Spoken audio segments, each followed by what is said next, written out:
Баршаңызға сәлем достар, менің каналыма қош келдіңіздер. Мен сіздерге бүгін ақша энергиясы туралы айтатын боламын. Видеоны соңына дейін қарап, лайк басуды ұмытпаңыздар. Ақша энергиясы, ақша қуаттың, ақша, монета және өзге де байлықтардың арқылы көрініс тапқан бір түрі. Мұндай энергия жағымсыз не жағымды деп бөлінбейді. Энергия бейтарап, ал оны өзгертетін біздің сезіміміз бен ойымыз. Демек, қуатты қозғалысқа алып келетін біздің өзіміз. Қуатпен байланыс орнату арқылы біз оған өмір сыйлаймыз. Ақша энергиясы бізді байытады не кедейлендіре түседі. Барлығы әрекетіміз бен ойымызға байланысты орын алады. Егер ақшаға деген көзқарасыңыз оң болса, ақшаның қуаты сізге бақытты табуға көмектеседі. Ақша жайлы ғаламның 5 заңы бар. Ақша қуат күшейген сайын мүмкіндіктер шегі де кеңейеді.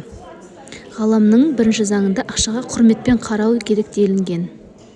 Бақытты сатып алу мүмкін емес, дегенмен ақшаға сізді бақытты ететін заттарды сатып алуға болады. Материалдық құндылықтар адамға табыс әкеліп, толығымен қамтамасыз етеді.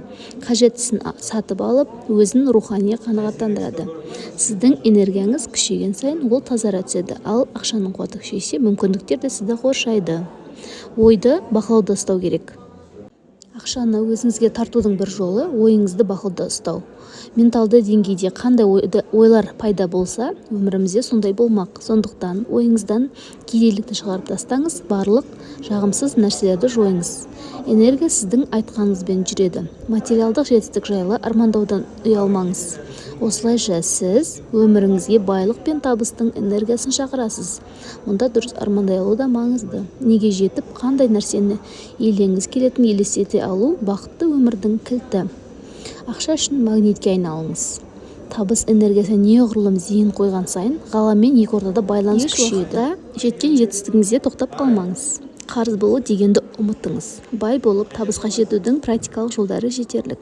Алайда олардың барлығы іске аса бермейді. Ақша әрдайым айналымда болу керек. Ол қолдан қолға өтуі тиіс. Сонда ғана ақша өзінің қуатын айырылып қалмайды.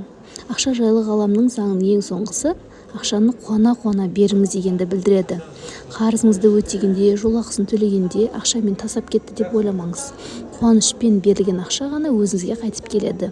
Бұл ақша энергиясының заңдылығы болып табылады. Егер канал ұнаса, лайк басып, комментарий жазуды ұмытпаңыз. Сіз қалай басқарасыз ақшаны? Өз ойыңызды жаза кетіріңіз.